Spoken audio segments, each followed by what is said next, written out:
Welcome to episode 16 of the Magic Hour. I'm joined by regular co-host, head of R&D at Magic Valley, Professor Andrew Laslett. Welcome, Andrew. Good to see you, Paul. Long time no see. Indeed. Also joined today by Marketing and Comms Coordinator at Magic Valley, Ella Jenkins. Welcome to you. Thank you. We also have another very special international guest today, most widely known as the founder of Green Queen Media, Sonali Figueres. Welcome to the podcast. Hi, so great to be here. Thanks for having me. It's great to see you, Sonali. Look, there's so many different topics that we'd love to cover today, particularly sustainability, climate tech. We'll also talk a little bit about social impact as well. But just as a way of introduction, I guess, would love to hear get the audience across your background, where everything sort of started for you and how you came to the position that you're in today. Yes, well, it was a bit of a circuitous journey. I would say there was a personal journey and a professional journey, and they kind of ended up pushing me here. So very personally, when I was younger, I had a few chronic illnesses that were essentially not being taken care of by the doctors I was seeing. And I felt very kind of helpless and basically lost for information and answers. And so I essentially went down a research rabbit hole, as lots of people did, who have gotten into the health space. And I realized that I could change my diet and to alleviate my symptoms. And so I did. And through changing my diet, I got curious about where food comes from, and I started learning about food systems. And that's really when, the Pandora's box opened for me around, wow, the way we grow our food is super problematic. It's linked to all these things like, soil pollution and water pollution and air pollution. I live in Asia, so air pollution is very prominent for me. And I started finding early studies of links between the issues in our food and certain chronic diseases that I eventually got the diagnosis for. I also started seeing evidence of some of these diseases affecting women more than men, but having less research attached to it. And so it all spiraled from there. So I essentially changed my entire life, how I ate, how I bought food, and then it kind of tumbled into what products I use in the bathroom, how I clean my house, and the more you kind of start avoiding plastic and going zero waste and choosing organic, the more you're kind of pushed into a world of I guess more conscious consumption at the time is how it was framed. And so that was what was happening on the personal side. And on the professional side, I come from a background of um finance and management consulting, and I always worked in capacities of, you could say, due diligence and risk assessment. So that's really my background, as how I think about things. I'm trained to do extensive research and ask the tough questions, and really kind of find the risk. And so that coalesced with the personal journey and me thinking, our food systems are in trouble, our climate is in trouble, and not enough people are talking about it, and not enough people know about it. I hadn't learned about this in school. My parents didn't seem to know anything when I was a teenager going through this, and the doctors didn't seem to know anything. So it felt like the world was maybe going to change. And it was right around when, Google came out, and you had search at your fingertips, and then that followed up with social media. And I really saw quickly how social media was going to really change how we consume information, and also change our ability to ask questions and get answers. So transparency was going to become a bigger thing, and consumers were going to start asking, where their products came from. And so all of this ended up with me starting Green Queen. But I also started other businesses. So I started a business called Eco Warehouse, which is a platform that connects certified organic producers, so farmers, manufacturers, processors, but also brands, with B2B buyers, right? So essentially, you could say like a green Alibaba, if you want. in the early days of Alibaba when they were famous for their B2B site.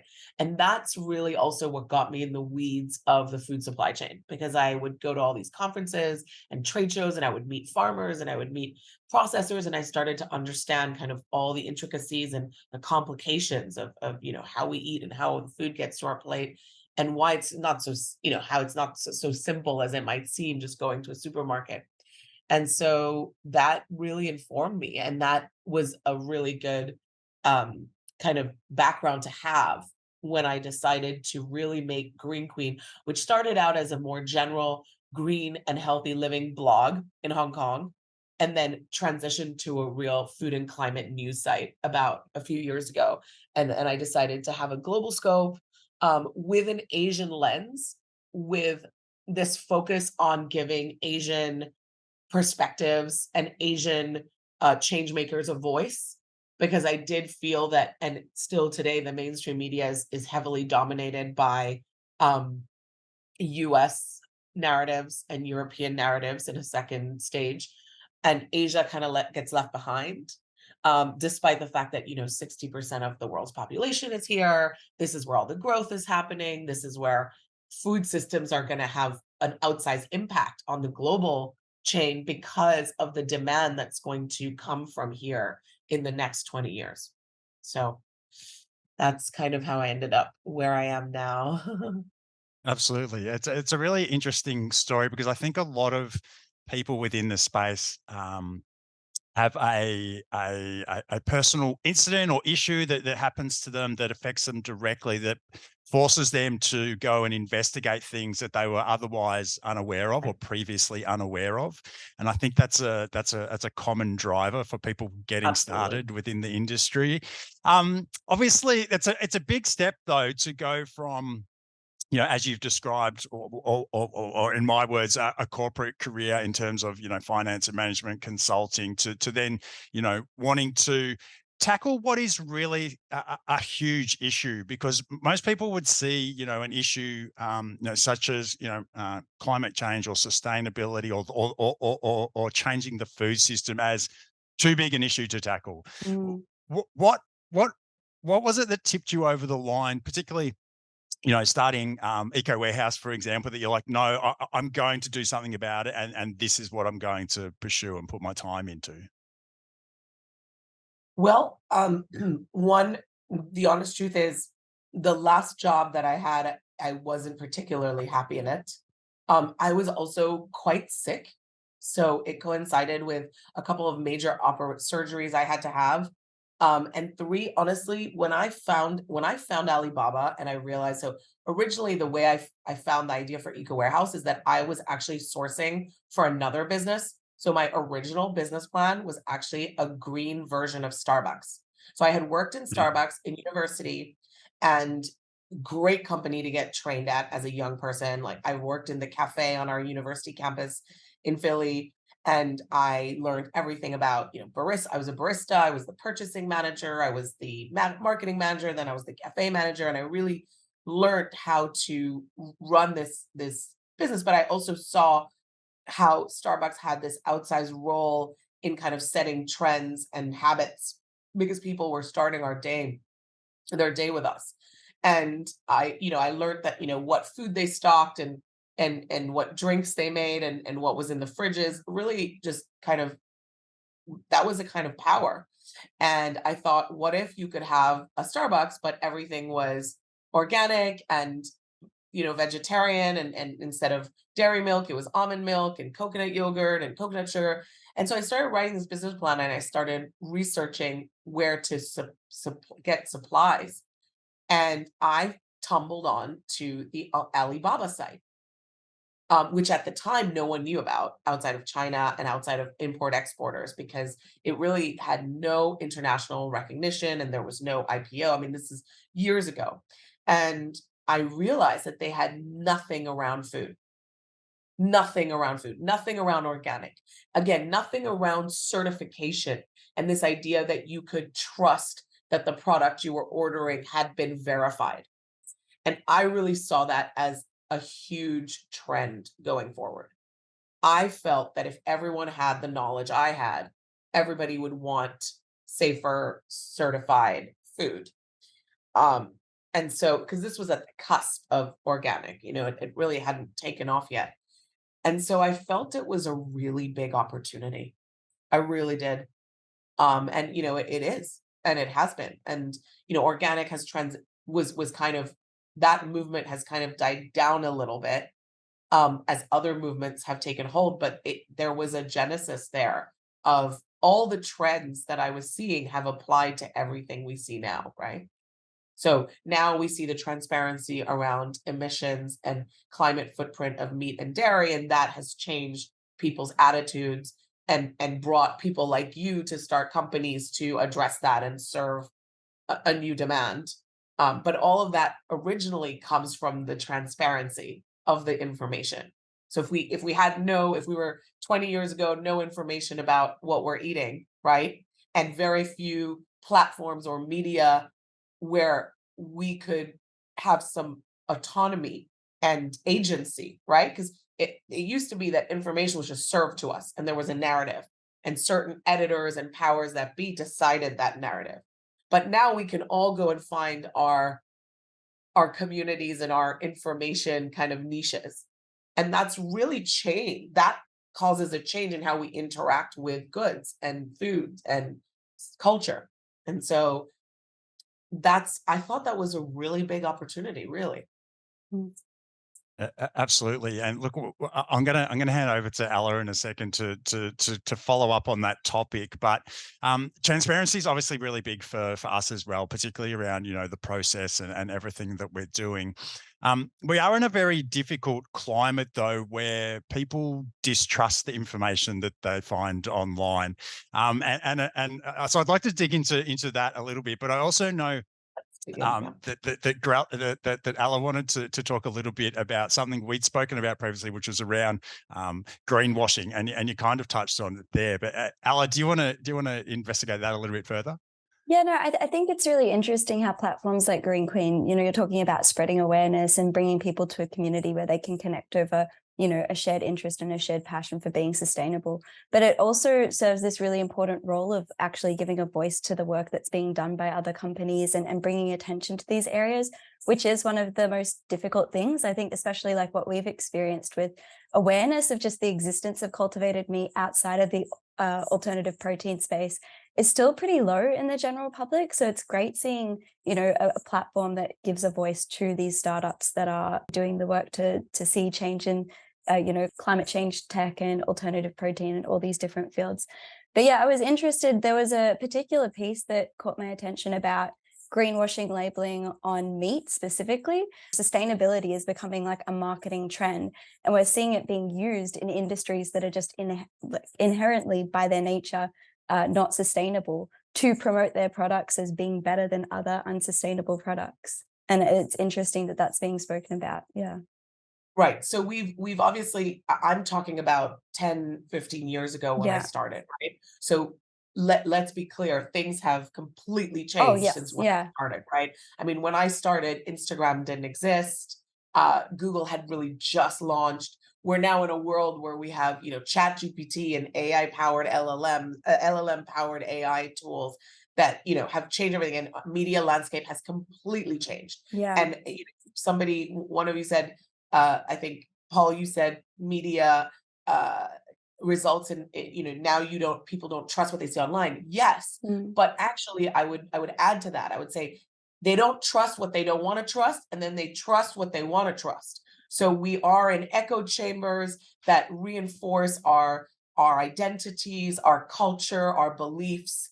And it is much easier to do so because you can find these virtual communities of people that you wouldn't have been able to find in real life. And you can really just keep feeding yourself the same information. So, I was reading yesterday about it's really fascinating. So Naomi Klein has just come out. She's a very famous investigative journalist, just come out with a fantastic new book where she essentially went down this rabbit hole of far right extremism, because she's often compared to Naomi Wolf, who used to be this like feminist speaker, author kind of person, and has now become this kind of, avatar of the far right and all of those conspiracy theories. And one of the things that she brought up is that a very interesting phenomenon happened during COVID, in the early pandemic, when people were feeling completely overwhelmed, and we had no vaccines and the world had shut down, and you started to see wellness influencers, so people in yoga or in astrology or in natural healing, suddenly start to really adopt messaging and narratives from the far right. Mm. That Hillary Clinton was like running a cable of evil people and poisoning the world, and that COVID was actually something devised by governments to shut down populations, and that vaccines were evil, and all of this stuff. It's very kind of non-sciency world. And what's interesting is that yesterday a new piece of research has come out that now the new thing that wellness influencers are talking about since 1 year is climate denial. So you have people who are, advocating for health, advocating for wellness, advocating for taking care of yourself, and they're basically saying climate change is a lie. And so it just, I'm deep inside of this.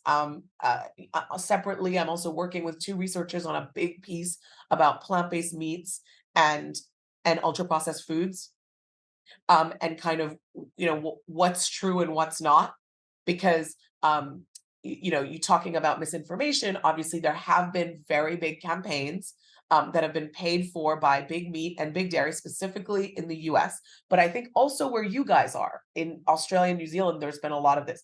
Less so, it's less overt across the rest of Asia and across Europe, to be honest. Europe has a much higher level of climate literacy, and governments and the EU bloc and its government is much more ahead when it comes to climate and regulations. That doesn't mean that there isn't misinformation happening. We have a whole series that we just published 2 weeks ago that shows what's going on in Europe, which is not great. But in the US, it's been very pervasive. And this organization called the Center for Consumer Freedom, CCF, which is paid for in part by beef industry dues that go to this program called the Beef Checkoff, which then is used for marketing the industry. Mm. These people are basically waging a war against plant-based meat and calling it ultra processed and unhealthy, right? And that's really worked. That has really, really worked, especially in the US media, which I would say is one of the most polarized media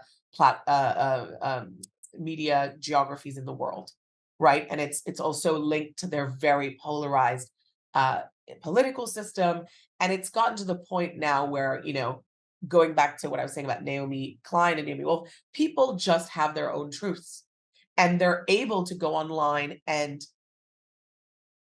prove that truth. And we've lost respect for a common set of facts, right? It's you have your facts, I have my facts, right? And we've lost our respect for scientists and research. Oh, that's biased, right? And what you learn when you go through down these rabbit holes to study misinformation and disinformation, right? And just to clarify for listeners, and coming back to greenwashing, which I've just done 3 workshops on, because it's now a very sexy topic here in Asia, where we really don't have strong truth in advertising laws, and we don't have strong sustainability regulation. So greenwashing is rife because there's so many loopholes, but misinformation is when you're spreading false information. Disinformation, if you just, I'm really simplifying it here, is when you're purposely spreading false narratives, right? And so actually those 2 words are misused constantly. But essentially, let's put it all down to misinformation, and greenwashing is a part of that. But it's this idea of making people doubt facts, right? And if you study the climate denier movement, it's amazing how well that's worked. And the reason that all of these things work, and the reason that misinformation has become so pervasive, is because of how we are built as human beings psychologically. One, we have a need to come back to the status quo.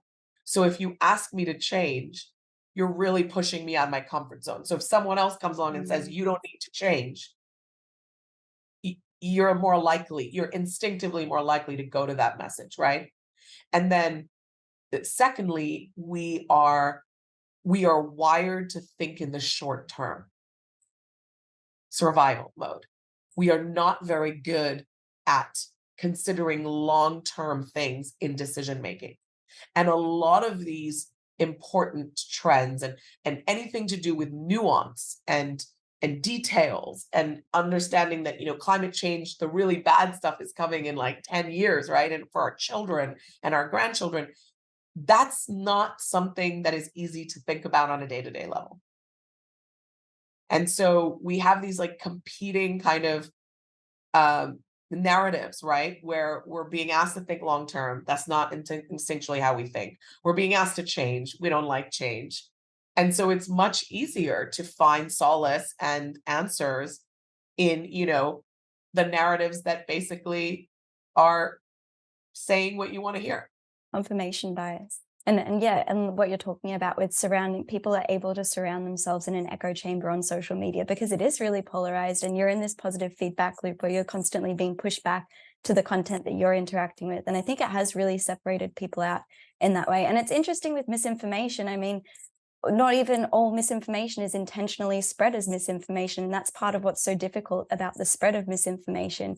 People hear these things that do align with their beliefs, and then they spread it, maybe even with positive intentions, and it does end up having bad consequences. Yeah, very, very bad. But I think people are trying to think about, how do we get out of this? Yeah.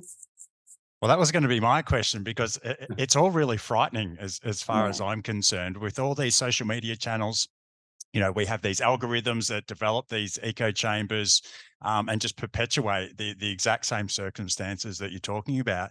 How do we combat it? Like, what can we do? And is there a role of government perhaps in combating the misinformation, or is they potentially part of the problem as well? Well, sure. So I think we need to that's a great way to phrase the question, because I mean, we have to differentiate what we can do as individuals, right? What we can do as businesses, and then, what would be ideal for governments to do. And, obviously, if you look at a country like Finland, where they had put into their curriculum fake news training and essentially misinformation training, that should have been something that we put in years ago to multiple to all school curriculum. So that's a big one that I don't see enough. A second one is obviously what some regulators are now trying to do, but it's a little bit too late. And it's kind of interesting watching the regulators try to regulate AI, because they completely missed regulating social media. But essentially, we need to be better at regulating these big social media platforms that essentially their algorithms, so their choice of what people see, controls minds.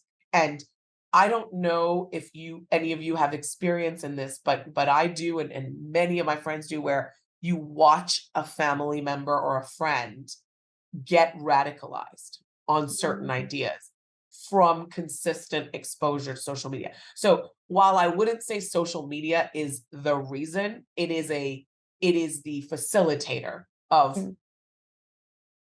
extremizing someone's view, making someone's view extreme, or making someone adopt a narrative, right? And we are creatures of habit, and we do have this kind of bias where if you keep telling us the same thing every day, many of us will start believing it. In the same way that if you put two people in a room, they might hate each other in the beginning, but over time they'll probably develop a connection. That's just the way we're built. So the social media platforms do have a role to play. They do need to be better regulated. We kind of missed the boat on that one. And so now they have outsized power. And I think now regulators are seeing with AI that they need to get in there early, although how much is actually being done and how successful they're going to be when the platforms control so much is another question. But I think the good news is that greenwashing, misinformation, disinformation, these are topics, fake news, topics that we're more and more seeing in the headlines and that more and more people are aware of. Because, I mean, I'm still dealing with a lot of people where I have to kind of take it from zero and explain that, not everything you read is true. You know what I mean? I don't, we're having a very kind of elevated discussion here, but not everyone is thinking about this, or not everyone is trained to look at information and go, wait, whose agenda is this? Are they biased? What's their point of view? What are they not telling me? Right? Like, I'm trained to do that because I'm a journalist. I do that 10 times a day. You know what I mean? I almost don't believe anything I read, so it's the opposite. But most people, absolutely not. Most people believe their doctors, they believe their colleagues, they believe their friends and family. And in fact, research shows that friends and family are actually the most influential, on average, people that we listen to. And so as individuals, what can we do? We can constantly share, lead by example, provide content. However, I think you have to be careful not to end up being that annoying person in your social group that like is lecturing people or proselytizing, right? So it's a hard balance. Um, you know what I mean? And Yeah. not everyone's comfortable being an ideal dialogue in their social group. So, maybe you forward certain emails, maybe you suggest people watch a documentary, maybe you organize a documentary viewing, right?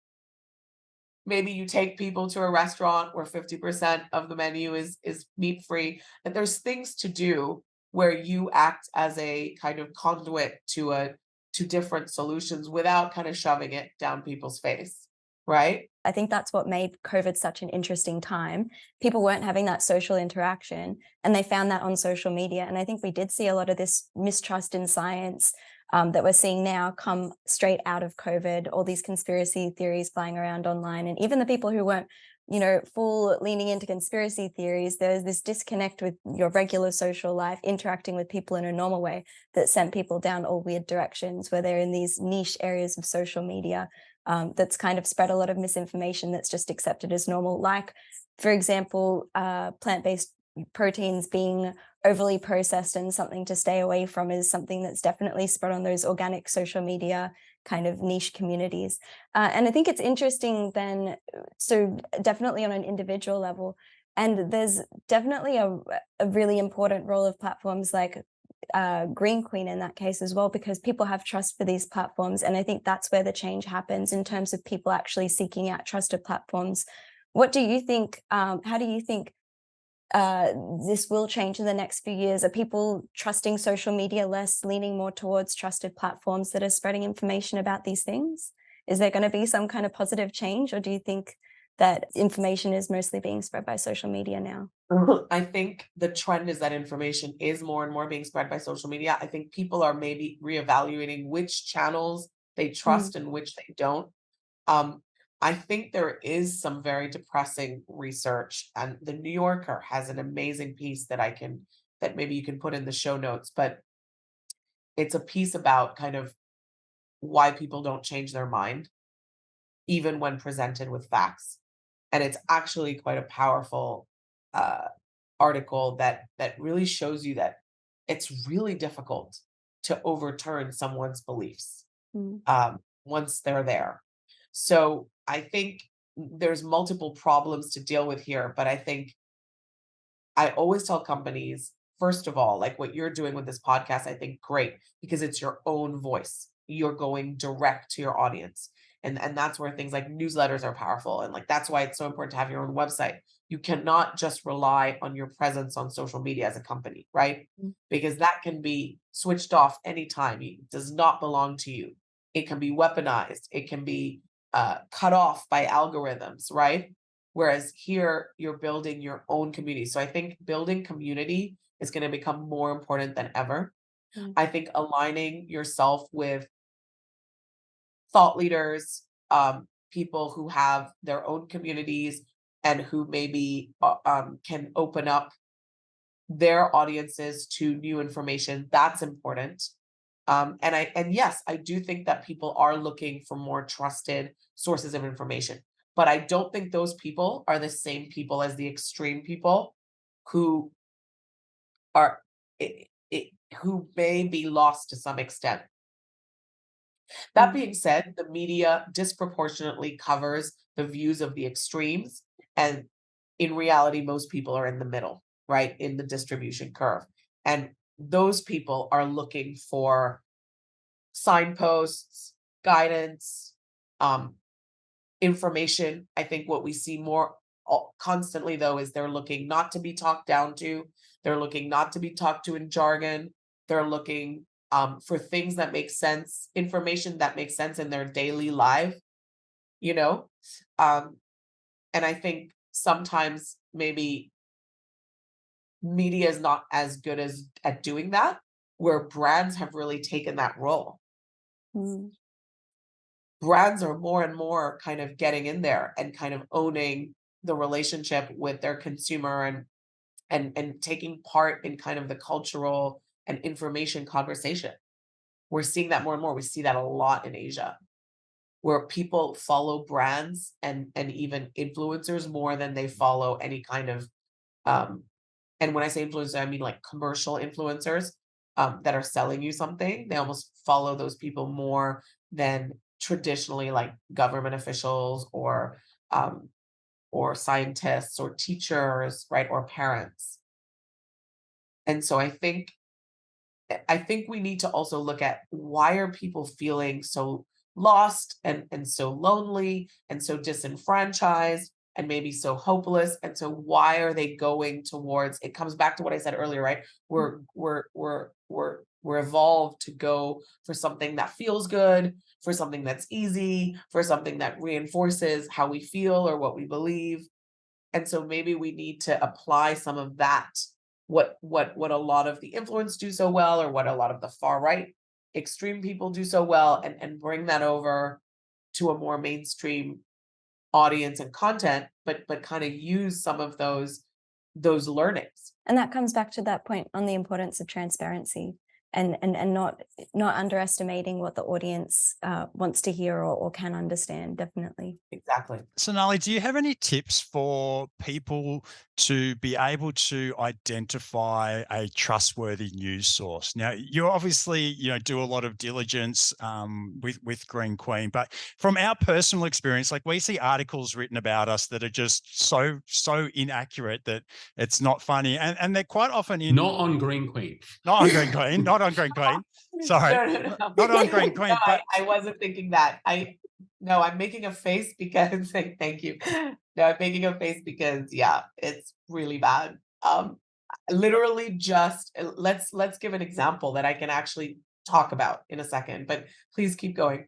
no, so a lot of these articles, that get written about us or published about us have been, copied from someone else who's slightly inaccurately reported something, and then it just perpetuates. And these are quite often quite large, news outlets, whether they're in Australia or internationally.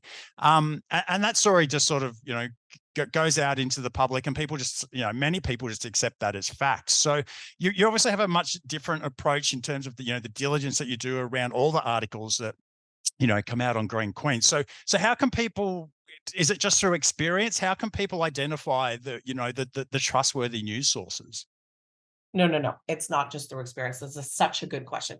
Let me give an example of what is rife in our space. And it's just, it was such a terrible example. So it was Friday night, last week, so a week ago.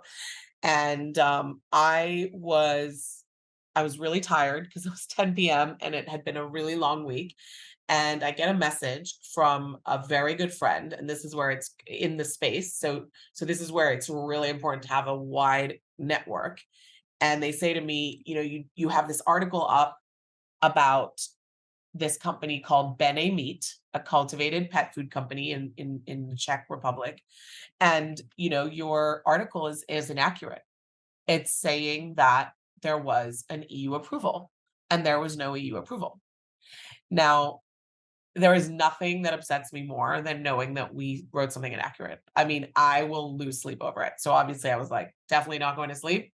Definitely going to deal with this. But my writer I had just the reporter wrote the story. I had just let him go, and he'd had such a long week, and I was like, I'll deal with this. So immediately I go and I get in touch with the European Cultivated Alliance, find out what they think. I do some research, and I realized that we had actually followed up with questions, as we always do, but the company honestly did not provide accurate information. And so anyway, I do my own research and I realize it's completely wrong. There was no approval. They just submitted to be on what is called the EU Feeds Register. And I reread the press release, I reread the emails of us back and forth, and I look at Reuters, who had announced it as first EU regulatory approval. And I will admit that I had seen, because we had seen Reuters and we had checked with the company, we didn't.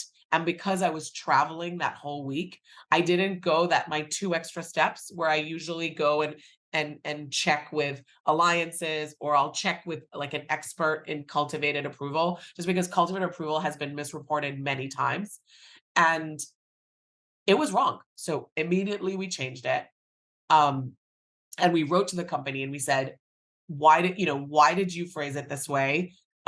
This is what our research shows you've actually just applied for the, I'm sorry, we're going to change the article, and we're going to get quotes from the Cultivated Alliance, and we're going to change the article, and the lady said to me, okay, we'll come back to you and we'll get a statement out. And it took her like 3 days. And then she came back and she was like, there was a misunderstanding in the word certification, right? The point of the story is, 1, a good journalist always double checks with the source and then goes and finds another third-party source to validate information. Okay. You never just report on a press release. And the problem is, what's happened now is that that's what we have going on in everywhere. It's called what I'll call press release journalism, where people are just getting a press release or taking a press release from Business Wire or Newswire, and they're essentially just rewording it. And sometimes they're not even rewording it. It's actually so lazy. Some of the outlets in our space are literally just reprinting it. Okay. So the first sign is, was there any actual follow-up reporting? So in a lot of our pieces, you will see news that you've seen elsewhere, but you will also see, and they told Green Queen, and Green Queen confirmed, and we wrote to the company and asked, or we got this additional information. So that's step 1. Was there any additional digging done on the news, right? 2, does the piece have a byline? It is shocking that there are outlets in our space that don't even have bylines on their article. Now, the media trust, there are a few different organizations that provide media trust kind of ratings for news sites. And one of the key things that you need to have if you're a trusted news source is that your article has to have a byline of an actual person that you can follow up with as a reader, that you can say, all right, this person wrote this article, and I can go back and I can say, ask them a question. If you see no byline, that is not good. That means that there's no accountability, right? And then 3, I think you have to watch out for the language used. Okay. Now, I will give a pass to all media around headlines, because our job is to get eyeballs. And so headlines are often sensationalized. And I think to an extent that's okay. But in the piece, do you feel like you're being sold to? If you do, that's a negative. And lastly, is there an alternative point of view or alternative data that is shown? Like something that is maybe not 100% positive, that provides broader context. I think if you follow those 4 things, right? And I mean, media literacy and learning how to tell disinformation and all of that, we all need to get better training, and we all need to learn how to identify it. But essentially, ask yourself, like, what's the agenda here? What am I being told to think or believe? Right? Yep. Yep. They're all excellent tips. I'd like to add to that in terms of like we're obviously in the food space, but a lot of what we're doing is very technical. And I think even for us talking to other companies or other investors, the information is very technical. And I think a lot of journalists don't understand and can't be expected to understand a lot of the technical detail around what we're doing. How do you go about tackling that? Or Andrew, do you have any advice around like verifying, scientific claims and those sorts of things?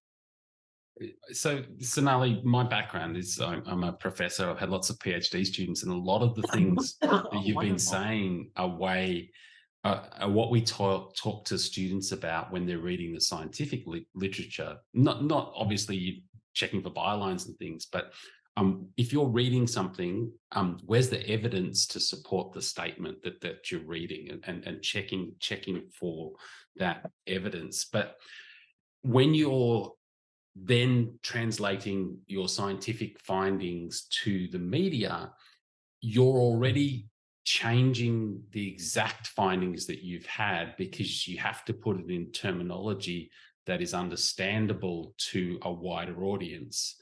And then you think you've done that, and then the journalists often will simplify it further, and then the sub-editor will put a heading on top that takes it in a totally different direction again. So I find all of the things you're saying incredibly useful, but and we get lots of training as scientists on how to speak to the media, but it's not always the media's fault when misinformation comes out from scientific places. Absolutely, and there is deliberate obfuscation of things, and there's also the way the message just gets lost in translation. So there wasn't a question in there, but I really appreciate all of the points you're making. No, you said so many important things. Actually, I totally missed that as one of my tips, which is when you're given a fact, who gave the fact and can you substantiate it? Absolutely a must. But I do want to go back to what you said about it's not always the media's fault. Let's also take a moment and acknowledge that the media business is absolutely brutal. I mean, guys, I do not do this for the money. And I certainly never intended to have a public profile. That is something I've actually Yeah. really grappled with. So I'm not doing it for the fame at all. I don't even have my own personal Instagram. I must be the only media owner on the planet without my own personal Instagram. So I think it is a very difficult job. Like, I care about the information. I am someone who has always cared about research and information. And, I was always on my school paper. I was an editor in college. But I have been trained by my training in university.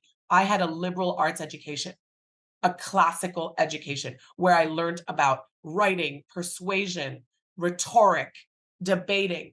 And we don't, so we don't value that at all, Mhm. right? We value business education, finance, learning how to do spreadsheets and accounting, law, right? But actually, really, really important is that we've lost a lot of those classical skills. Like, if you go back to, the Greeks and how they viewed education, and even the Arabs, there was a real focus on analysis and thinking and debate and kind of how to think about information. And we just don't value that anymore, because we became a society, shareholder capitalist society that only cares about, money and returns. And so let's just do what we need to do to get the highest paying job, right? But so we've lost a lot of thinking and a lot of training of thinking. We've also lost a lot of funding for journalism, because our journalists, our media businesses have become victims of shareholder capitalism, whereby it's all about eyeballs and clicks. And it used to be that journalism was a service for the public good, right? I mean, there used to be TV channels that were paid for by the government. In the UK, to some extent, there is still that. But although I would argue the BBC has definitely gone towards a right messaging. So I don't consider it unbiased, but in the U.S. there was PBS. In most countries had telling the news was something that you did for the good of citizens, right? And I'm not saying there wasn't propaganda in that news, and everything has a bias, everything has an agenda, but there was this space for it, and it wasn't dependent on eyeballs or advertising, and that has completely flipped. And so journalists are less resourced than ever before. And so I don't blame people who do PR journalism, because they have no choice. They have to write 7 pieces. Nobody cares about the content. Then the editor comes in and has to make the headline as explosive as possible. There's no time to fact check. There's no, the job that we do every day. I struggle to find the right talent to do the job that I want, where they're able to do the fact checking and write multiple pieces a day. I'm very lucky. We have a new writer that joined us since August, and he's absolutely amazing. But it took me a long time to find him after one of my early writers left for personal reasons. And so it's not easy. It's not easy, and it's not rewarded in the same way, right? Unless you're the New York Times or the New Yorker or the Guardian, it's just not rewarded, and there's no money for it. There's no resources for it. I mean, read any article about media and it's like, well, they've cut all the journalists, they've cut all the researchers, they've cut budget for going on site. Local news is dead, right? So we don't even have local news in local towns. Local newspapers are all dead, dying. So it's not easy. So you're right. We can't totally blame the media. That being said, I would like to believe that I would like to hold myself to just a higher standard, and I will say on camera, like, I am sometimes very disappointed by the level of, the lack of accuracy and the lack of quality journalism in our food tech space. And frankly, I think that it directly led to some of the dangerous hype that has then led to the funding drought that we're in, and we're now going to see a lot of companies, going under or closing down or getting acquired, and the space is completely going to change, which to some extent is normal for any new space, but some of it could have been prevented by, less hype. Yeah, absolutely. It's a great segue into what I wanted to touch on next, just being mindful of the time, and it is the alternative protein space. And obviously, as you mentioned, there has been a lot of hype, both in plant-based and cultivated and in precision fermentation. And there's been a lot of changes over the past even 3 or 4 years. Do you want to comment on that at all in terms of, what you've seen over the past 3 or 4 years and how you think things are going to progress, over the next couple of years in the alternative protein space? I think that it's going to be a really tough 12 to 18 months, and it's already been a tough 6 to 12 months. I think that there are macro factors that are affecting the industry, that are affecting all industries, right? Yeah. Interest rates changed, inflation, post-pandemic kind of switches, like, multiple huge conflicts around the world that are affecting sentiment and the markets. So there's a lot going on that has nothing to do with the sector. That being said, that plus the overhype has caused a real kind of runoff from funders, and the sector is just not enjoying the same interest and kind of appeal that it had 3 years ago. That being said, I have the privilege of every day listening and hearing the stories of all these entrepreneurs like yourselves, and researching their work and their stories. And the main reason for why this space exists has not changed. We still need food system change. We still have to contend with the fact that 1/3 of all global greenhouse gas emissions come from our food system. We have to contend with the fact that population growth means that there will be hundreds of millions of people that will go into the middle class, mostly in Asia and Africa and South America, and will want to eat a more animal heavy diet. and animal heavy foods today, by the majority, cause a huge amount of destruction on top of their emission footprint and on top of, frankly, their health footprint. So these things are not different. They're only getting worse and more acute. The climate crisis is only getting worse and more acute. So I still think that 5 to 10 years, we need this space. And I think one of the mistakes that was made was this idea that every company came along and said, well, I'm the answer. And that's not the way to phrase it. The way to phrase it is, I'm working on one of the possible solutions, but we've got to try. And I think what's happened with plant-based meat is quite different than what's happening with cultivated meat, because plant-based meat, we have over 1,000 companies around the world. There were too many kind of mediocre copycat products that came along and overcrowded the shelves. There was no work done on the demand side, no consumer segmentation. There was a real marketing fail by most brands in the industry. And I will stick to that. It's something that I told companies 3 years ago. And honestly, I told VCs too. And I was told that I was being negative and that it was going to be fine once the product was on the shelf. And I was like, nope, that's not how food works. Food is not a car. It's a completely different type of product. And so I think that was a miss. Just in terms of not getting the messaging right, not doing the marketing, not doing the demand work.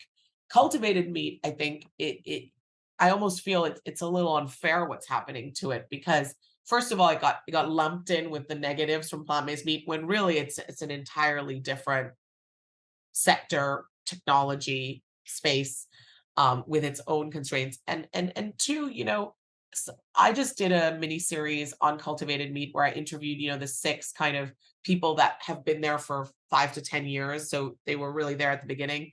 And, not one of them didn't say, we don't know if this is going to work. I mean, I think that's the message I got from doing that series, and from really talking to the humans behind the technology and wanting to get a sense of who these humans are, is they all know that it's a huge risk. And they all know that they can't keep all their promises and all their hopes. And they all know that the space is rife with challenges and all of this. But they want to all give it a shot. And I think it's become really unfair the way that we, now we're blaming the cultivated meat for having hyped too much. To some extent, yes, but which industries don't hype too much? Because to some extent, when they started, they didn't know. I mean, it always goes back to, what Uma from Upside said to me, what Josh from Good Meat said to me, what DDA from Aleph said to me, what Dr. Mark from Mosa Meat said to me, Cynthia from Shiok, like 10 years ago, this was literally a Star Trek storyline. And now, we have multiple hundreds of companies creating meat that is slaughter free. So I don't know. There's a part of me where I'm able to look back and think, well, this is a win. We're not there yet, and there's decades to go, and it may never reach where we want it to go. But why are we calling time on it now? And that, I think, has to do with, big meat lobbying, media narratives, clickbait, people who are anti-science, people who are anti-innovation. But it also has to do with the fact that, people feel like, oh, who are these cultivated meat founders, tech bros coming along with their techno-optimist view of the world and telling me they're going to solve everything, just like SBF did for crypto and Adam Newman did for co-working and Mark Zuckerberg did for social media. And who are these, these people, And so there's also that. So everything gets mixed together. But if you separate out all the noise and you just go, we need new ways to grow our food. And 10 years ago, there was one burger, and now there's 100 companies, and there's restaurants serving it, and there's regulatory approval. It's like, why wouldn't I celebrate that? Does that mean that I have no questions and that I don't have doubts? No, but I mean, let's just take a moment Yeah, I couldn't Yeah. agree more. I think that's fantastic insight. And I think if we, zoom out the lens and have a look at the progress that's been made just in the food tech space overall in the last 5 to 10 years, it's amazing. And, there is so far to go. We're just at the beginning of what's being developed. And there is so much positivity around it still. Andrew, do you have any last questions that you wanted to fire at Sonali? Uh, I have so many questions and so many things I want to ask. I want to two of my favorite cities in the world. You've mentioned Philly and Hong Kong. I've lived in both of them, and the food scenes anyway. But we don't have. I don't think we have time for those. I just reflecting on what Paul and you especially Sonali was saying around the big picture and how far it's come. Paul and I were talking the other day. It's like there's so much for us to do as a company at Magic Valley that we're always looking forward. We've got to do this. We've got to do this. How are we going to do it? And we sat and we thought about where we were 12 months ago, and we thought, oh my goodness, we've really come a huge way in 12 months. And it's so important to stop and look back a little bit just to know, okay, I think we're on the right path here. Sorry, I don't know if there's no, again, I haven't asked the question, but we're just reflecting on things that you said. It's so important to have those moments. And I tell you, I'm really bad at them. That being a manager has forced me, because I can be someone that kind of sits in my desk and just goes into my hole. And I don't like praise. I don't like compliments. I'm always like, what can I do better? Let's move on. But when you have a team, you learn that you can't be like that. You have to take a moment to celebrate their wins and appreciate their work and their effort. And that's been a really great kind of thing for me to have to learn what from having a team. And it is good and it is healthy to celebrate milestones. Same in our personal life, it's healthy. Doesn't mean that you're cheesy. It just means once in a while it's okay to say, Mm. look at what we've built, whether it's with our family or our company or yeah, our team. I agree. No, Absolutely. Me absolutely. too. I definitely need to get better at that as well. Ella, any final questions? No final questions. Just again, like I completely agree in what you were saying before about not being the one solution, but being a part of the solution and having a go and giving a try. Like the thing that unites everyone in this space, media, startups, businesses, venture capital, that impact investing, everything, all these people are in this space because of the passion that they have for making a change. And it is important for everyone to build each other up and support each other and look at that progress and like hope for potential. I completely agree. Exactly. We have to stop kind of and it's part of our like over obsession with the individual Yeah. and the one answer and simplifying anything. That's never going to happen. It's going to be a box of solutions that all play a role. Exactly. Yeah. Absolutely. Sonali, anything that you're super excited about for 2024, whether that's anything you're doing with Green Queen or any of your other business interests that you'd like to share? What am I? I'm not even on top of it, thinking ahead for January. I'm just trying to get through the next few months, but I'm just really excited to have this amazing new reporter, Ane. It's really opened up the door. We work super well together, and we're able to do a lot more in-depth reporting we're doing a lot more content series, like we're doing a misinformation series, we're doing a blended meat series, we're doing a food as medicine series, all these different series to try and explore topics in more depth rather than just only kind of reporting on headlines. And I've been able to go back to my sweet spot, which is yes, alternative protein and future food, but also kind of the general food and climate story, because really my mission with Green Queen as an impact media is to elevate food in the climate story, because it is still woefully underrepresented. Um, we still talk way more, if not exclusively, about weather, transport, and energy, and we don't talk about food when it's 1/3 of the problem. So that's really my mission, is to continue to elevate that topic, that narrative, push it out, and have more conversations around that. Amazing. Yeah, sounds fantastic. Obviously, everyone can head to the website, greenqueen.com.hk. Where else can our listeners find you? Yeah, I really recommend, if anybody's interested in food, to sign up for our Thursday Future of Food newsletter. It's really good. I also do a little mini podcast recap with an investor called Steve Molino that that kind of talks about some of the big headlines in the newsletter. And so you can find that on our website. Otherwise, LinkedIn is usually where we live in terms of the site, and also myself off and on. As I said, I don't have an Instagram, but everything is at Green Queen HK.